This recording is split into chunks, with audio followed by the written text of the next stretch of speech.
Hello બાળકો, કેમ છો? મારું નામ પ્રિતેશ સર છે. હું તમને ફિઝિક્સ ભણાવું છું. આપણે 6થું ચેપ્ટર ચાલી રહ્યું છે.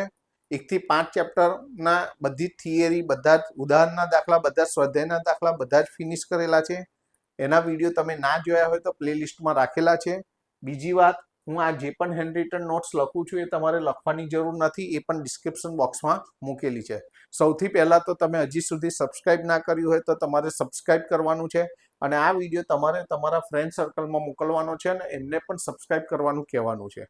અને બહુ જ અગત્યની વાત, જો તમને વિડીયો ગમે તો છેલ્લે લાઈક અને કોમેન્ટ કરવાનું ભૂલતા નહીં. બરાબર છે?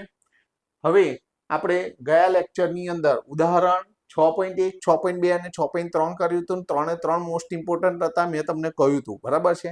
આજે આપણે ઉદાહરણ 6.4 થી 6.8 એટલે આજે બધા ઉદાહરણ બાકીના પતાવી દેવાના છે.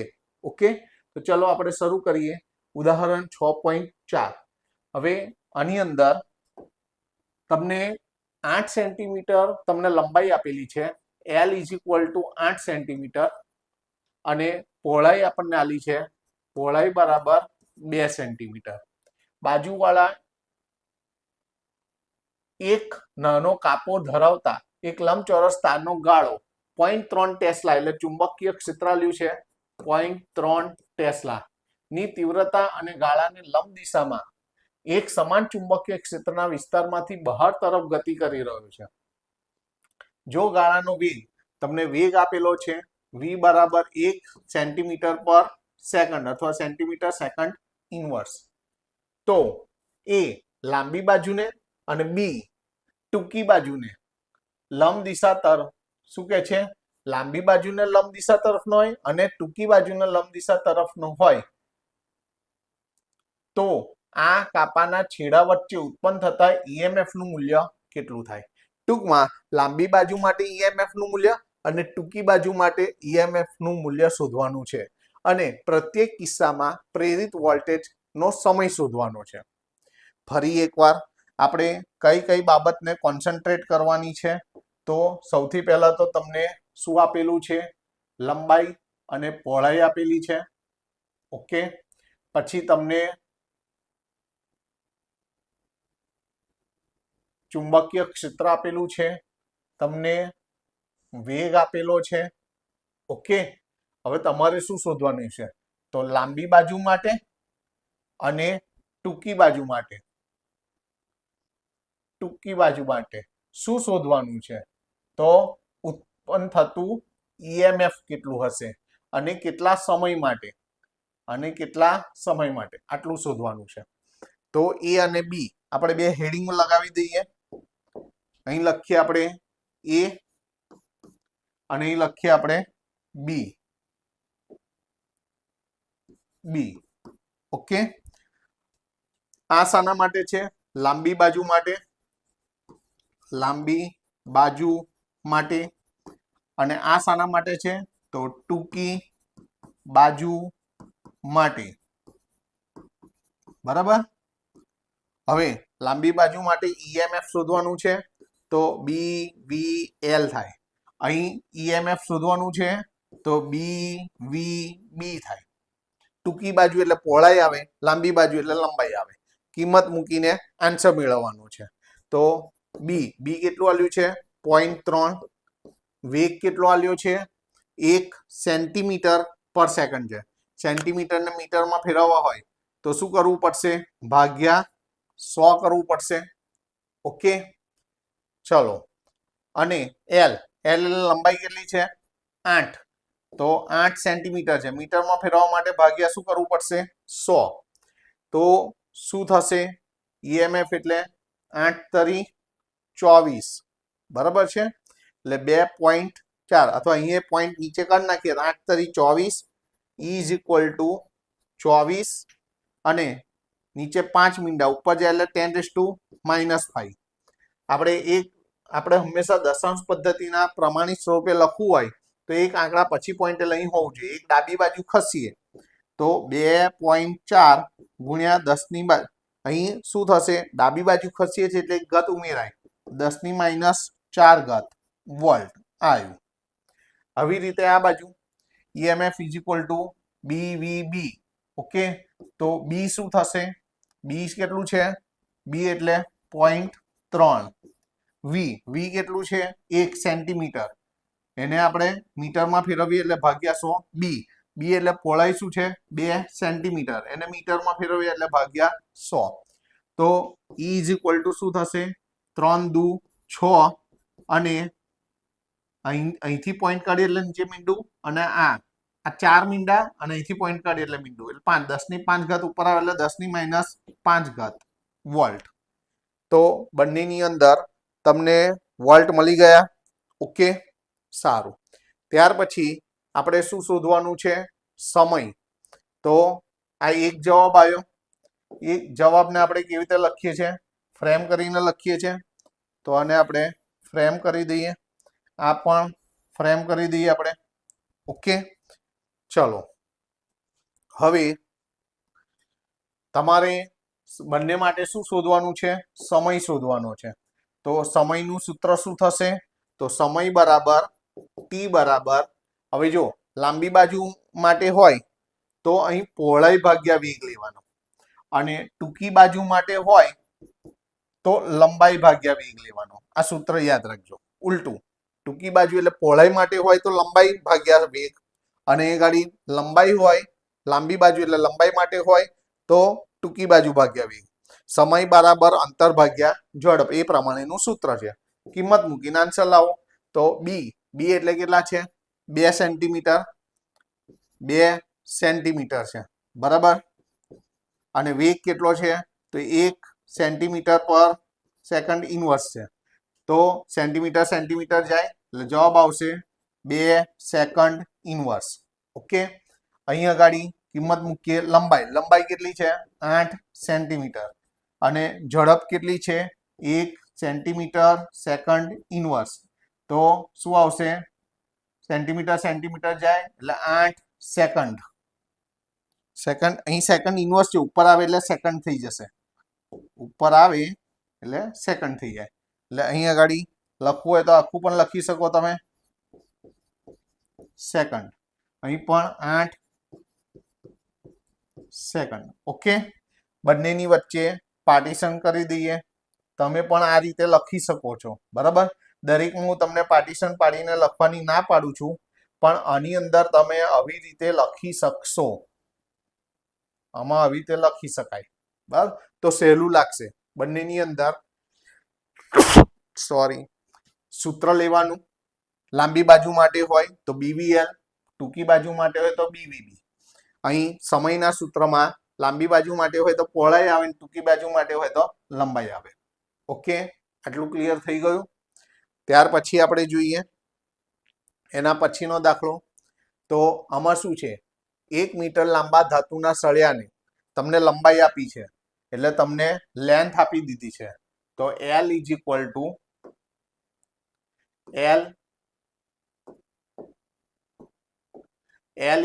ટુ તમને 1 મીટર આપેલો છે.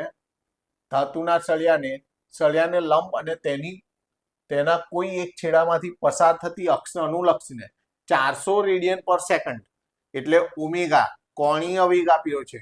400 રેડિયન પર સેકન્ડ અથવા સેકન્ડ ઇનવર્સ ના કોણીય આવૃત્તિ સાથે પરિભ્રમણ કરવામાં આવે છે. આ સળિયાનો બીજો છેડો એક વર્તુળાકાર ધાતુની રિંગ સાથે સંપર્કમાં છે. અક્ષને સમાંતર 0.5 ટેસ્લા ચુંબકીય ક્ષેત્ર આપેલું છે. 0.5 ટેસ્લા. રકમમાંથી કયા ડેટા આપ્યા છે એ નક્કી કરો. એક સમાન ચુંબકીય ક્ષેત્ર દરેક સ્થળે અસ્તિત્વ ધરાવે છે. કેન્દ્ર અને રિંગ વચ્ચેનું EMF, તમારે EMF શોધવાનું છે. તો EMF નું સૂત્ર લઈને કિંમત મૂકીને આન્સર લખવાનો. EMF નું અહીં સૂત્ર થાય 1/2 B ઓમેગા L સ્ક્વેર. આ સૂત્ર તમારે યાદ રાખવાનું છે. કિંમત મૂકીને આન્સર લાવો. તો 1/2 B કેટલું આવ્યું છે? 0.5. ઓમેગા કેટલું છે? 400 અને L સ્ક્વેર લંબાઈ શું છે? 1 એટલે 1/2. તો શું થશે? અહીં આગળ અહીંથી પોઈન્ટ કાઢીએ પહેલા તો અહીં 400 ભાગ્યા 2 એટલે 200. પોઈન્ટ કાઢું તો નીચે મીંડું, એક મીંડું જતું રહેશે. 20 × 5 = 100 એટલે તમારે ઈએમએફ શું આવ્યું? ઈ બરાબર 100 વોલ્ટ. આન્સર આવી ગયો. આન્સર આપણે કેવી રીતે લખીએ છીએ? ફ્રેમ કરીને. તો આન્સર. ઓકે. ત્યાર પછીનો દાખલો જોઈએ. પૂર્વથી પશ્ચિમ, આને તમારે કોન્સન્ટ્રેટ કરવાનું છે. તમને એક તાર પૂર્વથી પશ્ચિમ સુધી વિસ્તરેલો, પૂર્વથી પશ્ચિમ સુધી વિસ્તરેલો એક 10 મીટર લંબાઈનો તાર છે અને એ તાર આટલી ઝડપથી, આટલી સ્પીડથી નીચે પડી રહ્યો છે. એના માટે ચુંબકીય ક્ષેત્ર, તમને ચુંબકીય ક્ષેત્ર 0.3 ગુણ્યા 10⁻⁴ વેબર મીટર રેઝ ટુ -2 આપ્યું છે. તો પહેલો આન્સર, તમારે પહેલો આન્સર શું લખવાનો છે કે આ તારમાં પ્રેરિત ઈએમએફ નું તાક્ષણિક મૂલ્ય, તમને તાક્ષણિક મૂલ્ય કયું છે? એટલે બી બરાબર તાક્ષણિક મૂલ્ય કોનું છે? ઈએમએફ નું. એટલે અહીં આગળ તમારે ઈ લખવાનું છે. E is equal two BVL. આ સૂત્ર છે. બી કેટલું આલ્યું છે? તો 0.3 ગુણ્યા 10⁻⁴. વી કેટલું આલ્યું છે? 5. બરાબર. અને એલ કેટલો આલ્યો છે? 10. અહીંથી પોઈન્ટ કાઢીએ એટલે નીચે 10 ને 10 જતા રહેશે, એટલે 5 તરી 15. તો 15 ગુણ્યા 10⁻⁴. દશાંશ પદ્ધતિના પ્રમાણિત સ્વરૂપે લખી, એક પોઈન્ટ આપણે ડાબી બાજુ ખસીએ તો અહીં એક ઘાત ઉમેરાય એટલે 10⁻³ આ ઈએમએફ છે એટલે વોલ્ટ. તમારે 10⁻³ ના લખવું હોય તો એને મિલી કહેવાય, મિલી વોલ્ટ. આવું પણ લખી શકાય. આ આપણો આન્સર છે. તો આન્સરને આપણે ફ્રેમ કરીને લખીએ. આપણે આને ફ્રેમ કરીને લખી દઈએ. આ આપણો આન્સર. ઓકે. હવે બી નો આન્સર આપીએ. તો બી માં શું કહ્યું છે કે ઈએમએફ ની દિશા શું થાય? તો તારની દિશા તમને કઈ આલી છે? પૂર્વથી પશ્ચિમ સુધી વિસ્તરેલો છે ને, તો એનાથી ઉલટી દિશા એ ઈએમએફ ની દિશા હોય, એટલે પશ્ચિમથી પૂર્વ. તો ઈએમએફ ની દિશા પશ્ચિમથી પૂર્વ, પશ્ચિમથી પૂર્વ તરફની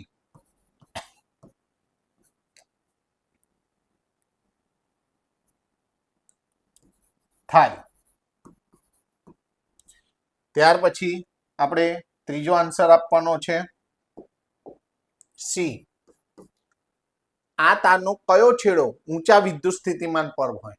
હંમેશા તમને તારની જે દિશા આપી હોય એ ઊંચા છેડાથી નીચા છેડા તરફની આપી હોય. તો ઊંચો છેડો, જે પહેલી દિશા હોય તારની, એ ઊંચા છેડાની હોય. એટલે ઊંચો છેડો કયો થાય?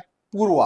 તો પૂર્વ તરફનો જે છેડો હોય એ ઊંચા વિદ્યુત સ્થિતિમાન પર છે. બરાબર. અથવા તારનો ઊંચા વિદ્યુત સ્થિતિમાન પરનો છેડો પૂર્વ તરફનો છે. તારનો પૂર્વ તરફનો છેડો, પૂર્વ તરફનો છેડો એ ઊંચા વિદ્યુત સ્થિતિમાન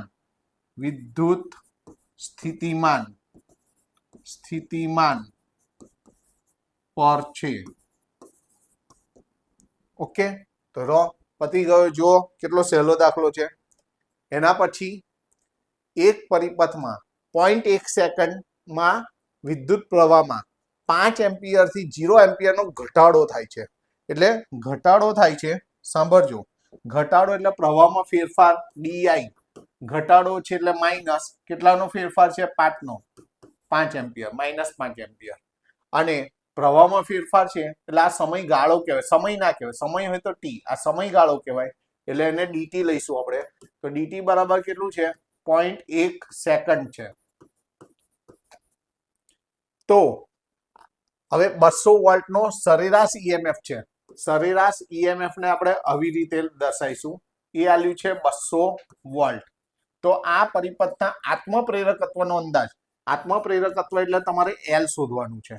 તો આપણે ઈએમએફ નું સૂત્ર લઈશું સરેરાશ EMF is equal to minus L D I by D T આ સૂત્ર છે સરેરાશ ઈએમએફ આપણને 200 આપેલું છે માઇનસ એલ આપણે શોધવાનું છે ડીઆઈ એટલે -5 છે ડીટી એટલે 0.1 છે હવે આ માઇનસ ના માઇનસ પ્લસ થઈ જશે માઇનસ પ્લસ 0.1 ભગાયેલા છે અહીં ગુણાઈ જશે અને 5 ગુણેલા છે ભગાઈ જશે ઇઝ ઇક્વલ ટુ એલ તો 200 ભાગ્યા 5 એટલે 40 થશે અને પોઈન્ટ કાઢીએ તો નીચે મીંડું જતું રહે એટલે એલ બરાબર 4 હેનરી આત્મપ્રેરકત્વનો એકમ શું છે હેનરી અને જવાબ છે એટલે જવાબને આપણે ફ્રેમ કરીને લખીએ ઓકે ત્યાર પછી સ્વાધ્યાયનો છેલ્લો દાખલો અહીં આગળ પાસ પાસે રહેલ ગુચરાની જોડનું અન્યોન્ય પ્રેરકત્વ તમને અન્યોન્ય પ્રેરકત્વ આપેલું છે તો એમ ઇઝ ઇક્વલ ટુ શું આપેલું છે 1.5 હેનરી જો એક ગુચરામાં 0.5 સેકન્ડમાં વિદ્યુત પ્રવાહનો ફેરફાર એટલે ડીઆઈ બરાબર 0 થી 20 એટલે 20 એમ્પિયર તો સમયગાળો ડીટી બરાબર કેટલો છે 0.5 સેકન્ડ તો આ ગુચળા સાથે સંકળાયેલ ફ્લક્સનો ફેરફાર એટલે ડી5 શોધવાનું છે અથવા ΔΦ કહો તમે એને ΔΦ પણ કહી શકો ΔΦ શોધવાનું છે તો હવે સાંભળો આપણી જોડે ઈએમએફ ના બે સૂત્રો છે E is equal to minus ડી5 બાય ડીટી અને બીજું સૂત્ર છે minus m di by dt okay તો આપણે હવે ઈ ને ધ્યાનમાં નથી લેવાનું આ બે બંનેમાં માઇનસ જતા રહે ડીટી જતા રહેશે તો શું રહ્યું ડી5 બરાબર એમ ડીઆઈ આ ડી5 ને તમે ΔΦ પણ કહી શકો એવી રીતે તમે આને ΔI પણ કહી શકો તો ΔΦ શોધવાનું છે આપણે એમ કેટલું આલ્યું છે 1.5 ΔI કેટલો આલ્યો છે 20 તો 20 ગુણ્યા 1.5 કરો એટલે કેટલું થશે 30 અને ફ્લક્સનો એકમ શું થાય વેબર તો આપણો આન્સર છે એટલે આન્સરને આપણે કેવી રીતે લખીએ છીએ ફ્રેમ કરીને લખીએ છીએ ઓકે તો અહીંયા આપણે સ્વાધ્યાયના બધા જ દાખલા પૂરા થાય આગળ બી બે તમને કહ્યું અને આગળના લેક્ચરમાં આપણે સ્વાધ્યાયના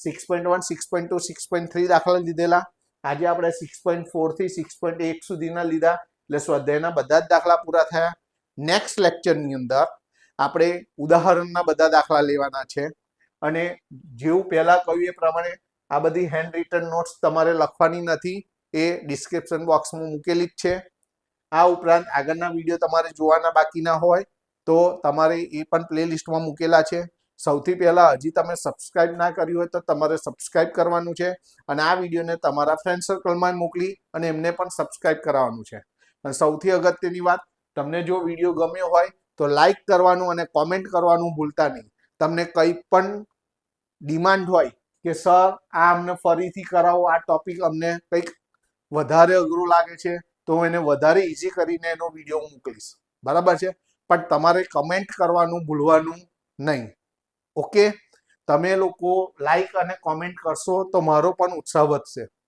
ઓકે તો ચલો નેક્સ્ટ લેક્ચરમાં મળીએ આપણે ઉદાહરણ સાથે ટાટા બાય સી યુ